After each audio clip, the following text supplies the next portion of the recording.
En una pulquería del barrio de Tepito, Ciudad de México, en el año 1900, un hombre de overol gastado llega después de 12 horas cargando bultos en el mercado de la Merced. Se sienta.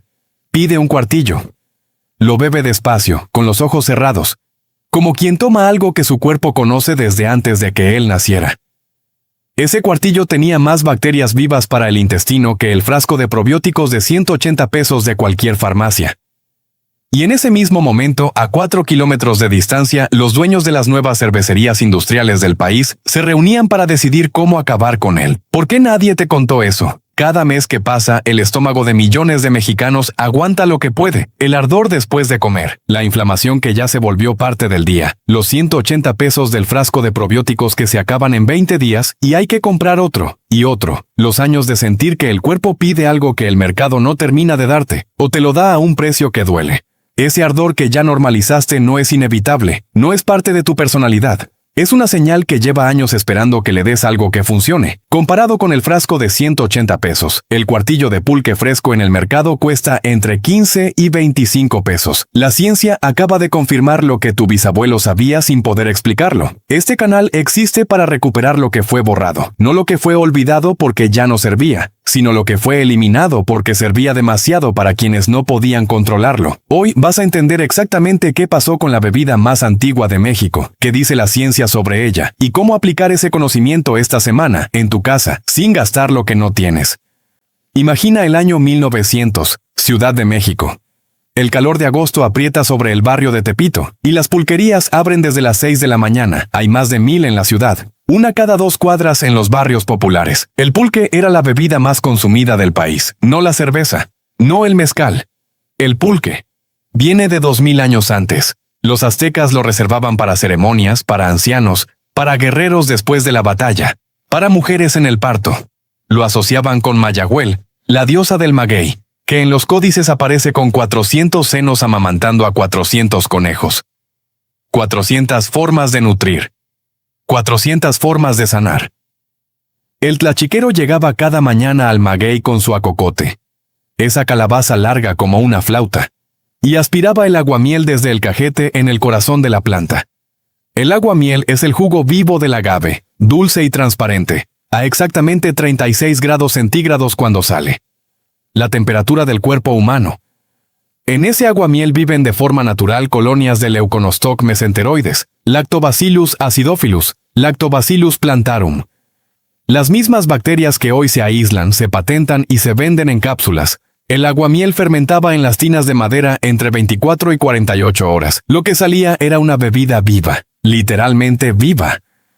1 mililitro de pulque fresco contiene entre 1 y 10 millones de bacterias lácticas activas, no dormidas, no pasteurizadas, activas. Eso era lo que bebía ese trabajador de Tepito en 1900, y lo bebía todos los días porque su cuerpo se lo pedía de la misma forma en que hoy el tuyo te pide algo que el mercado no termina de satisfacer. Entonces llegó el periódico. En 1901, el diario El Imparcial, financiado por industriales cercanos al gobierno de Porfirio Díaz, lanzó una sección semanal llamada Tragedias de Pulquerías. Cada semana documentaba peleas, crímenes, riñas, violencia, todo atribuido al pulque. El mensaje era claro: el pulque embrutece, el pulque es la bebida de los indios, el pulque es inmundo. Y entonces llegó el mito que duró un siglo. Se difundió, sin prueba alguna, que los productores metían una bolsa de excremento dentro de las tinas para acelerar la fermentación. La llamaban la muñeca. El Instituto Nacional de Antropología e Historia investigó ese mito décadas después y concluyó que nunca existió documentación que lo respaldara.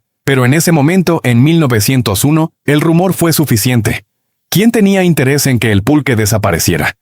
Las nuevas cervecerías industriales que llegaron con el apoyo del porfiriato.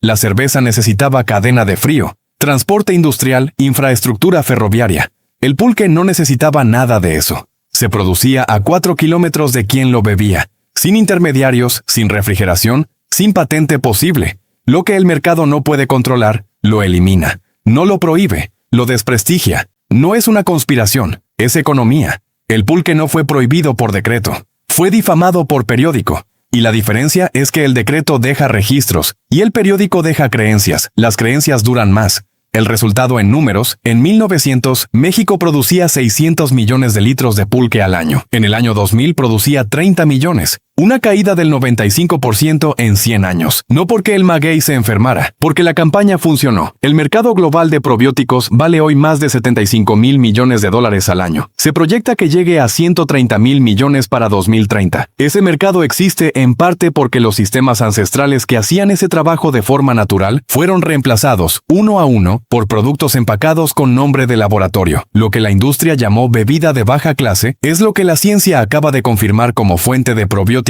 vivos, documentada por universidades públicas mexicanas. Lo que no tiene etiqueta de laboratorio es lo que nadie puede patentar. En 2008, el doctor Adelfo Escalante Lozada, investigador del Instituto de Biotecnología de la UNAM, trabajó con muestras de pulque de 3 regiones: Aculco en el Estado de México, Tizayuca en Hidalgo y Huitzilac en Morelos. Entre las bacterias identificadas estaba Lactobacillus acidophilus.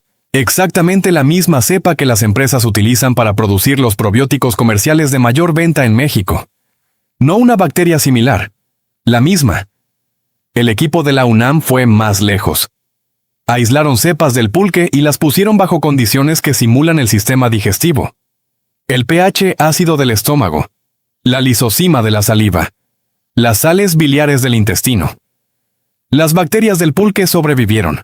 Llegaron vivas al intestino e inhibieron el crecimiento de bacterias patógenas. En 2022, la revista científica Brazilian Journal of Microbiology publicó un estudio con 11 cepas de bacterias lácticas aisladas de pulque de Oaxaca y Puebla. El resultado, tasas de supervivencia del 87% al pH ácido del estómago y del 92% en presencia de sales biliares. Actividad antimicrobiana confirmada contra Listeria monocytogenes, E. coli enteropatógena y Salmonella typhi. Un estudio de 2019 encontró que bacterias del pulque y el aguamiel de Hidalgo suprimieron el crecimiento de Helicobacter pylori en laboratorio. Esa bacteria causa el 60% de los casos de gastritis crónica en México. La OMS estima que más del 60% de los adultos mexicanos la cargan sin saberlo. Los antibióticos fallan en 1 de cada 5 casos porque la bacteria desarrolla resistencia. Las bacterias del pulque la suprimieron sin generar resistencia. 2 lenguajes separados por 2000 años describiendo la misma verdad. El naturalista Alexander von Humboldt visitó México en 1803 y anotó que el pulque prolongaba la energía de quienes lo bebían y favorecía las funciones gástricas. La UNAM confirmó en 2008 el mecanismo exacto. Los antepasados nombraron el efecto. La ciencia encontró la causa. Antes de continuar, hay 3 cosas que este conocimiento no es. Primero, el pulque contiene entre 4% y 7% de alcohol. No es una opción para personas en abstinencia alcohólica, menores de edad, mujeres embarazadas, ni personas con condiciones hepáticas documentadas. Segundo, el pulque pasteurizado no contiene bacterias vivas. La pasteurización elimina exactamente los microorganismos que lo hacen valioso.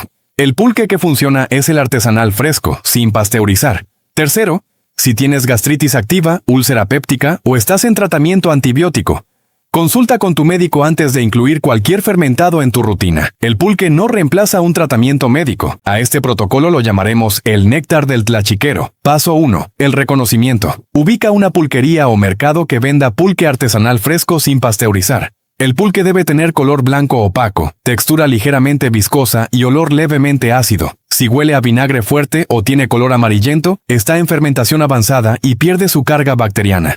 Esa verificación tarda 2 minutos y no requiere ningún equipo. Paso 2. La dosis del equilibrio. Comienza con 100 mililitros por día durante los primeros 7 días, con el desayuno o al inicio de la comida. Nunca con el estómago completamente vacío. Algunas personas sienten ligera distensión los primeros 2 o 3 días. Es normal. A partir del día 8, si el cuerpo respondió bien, aumenta a 200 mililitros diarios. Un vaso estándar, una vez al día, durante al menos 30 días seguidos. Paso 3. El momento exacto. El pulque funciona mejor tomado 5 minutos después de haber comido algo sólido pequeño. Una tortilla, un trozo de fruta, cualquier cosa que amortigue el pH gástrico y le dé a las bacterias más posibilidad de llegar vivas al intestino. Paso 4. La medición sin laboratorio. A los 14 días debes notar una reducción visible en la intensidad o frecuencia del ardor estomacal. No una desaparición, una reducción. A los 30 días, la inflamación habitual post-comida debe ser perceptiblemente menor. Si a los 14 días no hay ningún cambio, el pulque que consumes probablemente fue pasteurizado. Cambia el proveedor antes de concluir que no funciona. En este momento hay dos personas haciendo exactamente lo mismo sin saberlo. Una está en una farmacia de la colonia Roma, Ciudad de México. Tiene en la mano un frasco de probióticos de marca europea. Lee la etiqueta. Lactobacillus acidophilus. Lactobacillus plantarum. Leuconostoc mesenteroides. Cuesta 185 pesos. Lo va a terminar en 3 semanas y va a comprar otro. En ese mismo instante, a 140 kilómetros de distancia, en el municipio de Apán, Hidalgo, un hombre de 73 años raspa el cajete de un maguey que plantó su padre. El aguamiel que extrae hoy contiene Lactobacillus acidophilus, Lactobacillus plantarum y Leuconostoc mesenteroides. Exactamente las mismas bacterias. El proceso tarda 48 horas. El cuartillo va a costar 20 pesos. O sea, ninguno de los dos sabe lo que tiene el otro. Eso tiene un nombre en biología. Se llama convergencia empírica. Dos sistemas completamente distintos llegando al mismo resultado por caminos que nunca se cruzaron. ¿Cuándo fue la última vez que tu cuerpo recibió algo que hacía exactamente lo que necesitaba sin que nadie te cobrara por saberlo? Si llegaste hasta aquí, ya sabes algo que la mayoría de las personas en México no sabe. Comparte este video con esa persona de tu familia que compra probióticos importados cada mes sin saber que en el mercado más cercano hay algo que la UNAM confirma que hace el mismo trabajo. Con ese familiar que lleva años con gastritis y nunca supo que la bebida más antigua de su propio país fue diseñada por siglos de observación para exactamente ese problema. Con esa persona que tiene el ardor normalizado desde hace tanto tiempo que ya lo llama parte de su personalidad. Ya sabes quién es. Y en los comentarios quiero escuchar tu respuesta a esto. Si tienes un problema gástrico activo, ¿preferirías empezar con un probiótico certificado en laboratorio con nombre de marca reconocida o con un fermentado artesanal que la ciencia universitaria mexicana confirmó que tiene las mismas cepas, a una fracción del costo, pero sin los sellos de calidad de una empresa? No hay respuesta correcta. Las dos posiciones tienen argumentos reales. Quiero leerlos. Si este canal te está dando conocimiento que en otro lugar tendrías que pagar, la forma de mantenerlo vivo es suscribirte y activar la campana. No para seguir un canal, para estar en el grupo de personas que eligen saber antes de decidir. El néctar de los dioses nunca desapareció. Solo te convencieron de que era inmundo. Ya sabes que era mentira.